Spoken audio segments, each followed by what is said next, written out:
एक खौफनाक साया।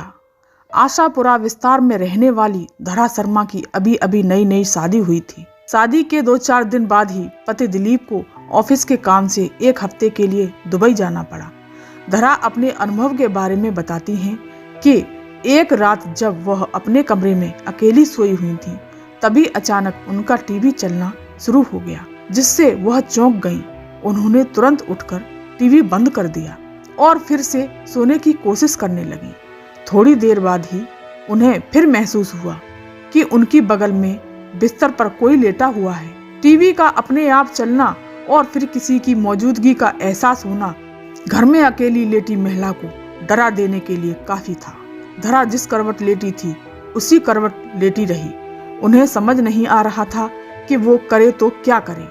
खुद को समझाने के लिए उन्होंने सोचा कि शायद ये उनका वहम होगा, लेकिन थोड़ी देर बाद उन्हें फिर से वही अनुभव हुआ, जैसे कि बिस्तर का गद्दा दब रहा हो और बगल में लेटकर कोई करवट बदल रहा हो। इस एहसास से धरा के रोंगटे खड़े हो गए।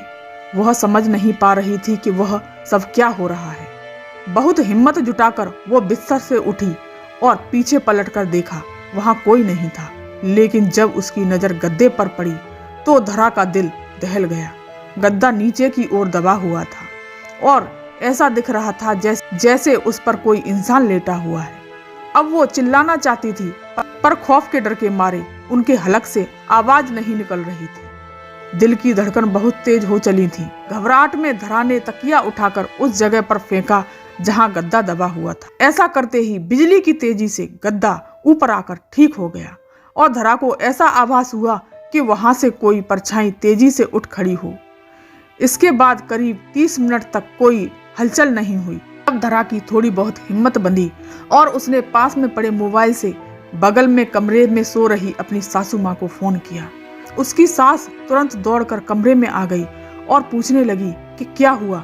अभी धरा कुछ बोले उससे पहले उसे फिर से ऐसा ही कुछ दिखा, जिसे देखकर उसके होश उड़ गए। धरा ने देखा कि उसकी सासू माँ के पीछे जवान औरत की धुंधली परछाई खड़ी थी। उसकी आंखों की जगह पर काले गहरे गड्ढे थे और उसका कद करीब करीब कमरे की छत जितना ऊंचा था।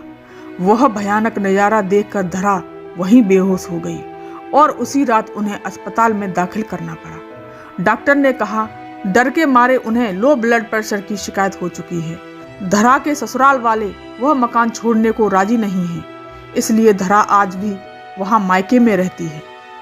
क्या था उस भूतिया घटना के पीछे का कारण, जानते हैं। धरा के पति दिलीप की पहले भी एक शादी हो चुकी थी और उसके ऊपर दहेज के लालच में पहली पत्नी को जहर देकर मारने का मुकदमा भी चल रहा था। बदनामी के कारण दिलीप अपनी मां के साथ एक नए घर में जाकर रहने लगा था, जबकि उसके पिता अभी भी पुराने घर की देखभाल कर रहे थे। धरा के परिवार वालों को शादी से पहले ये बात पता नहीं चली थी, लेकिन इस भूतिया घटना के बाद जब धरा ने दिलीप को आप बीती सुनाई तो उसने पहली पत्नी का राज खोला।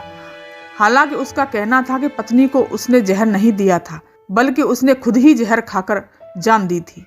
अदालत में अभी भी ये मामला लटका हुआ है। दोस्तों, ये कहानी आपको कैसी लगी? अगर पसंद आई हो तो लाइक कीजिए, शेयर कीजिए और सब्सक्राइब अवश्य कीजिए। धन्यवाद।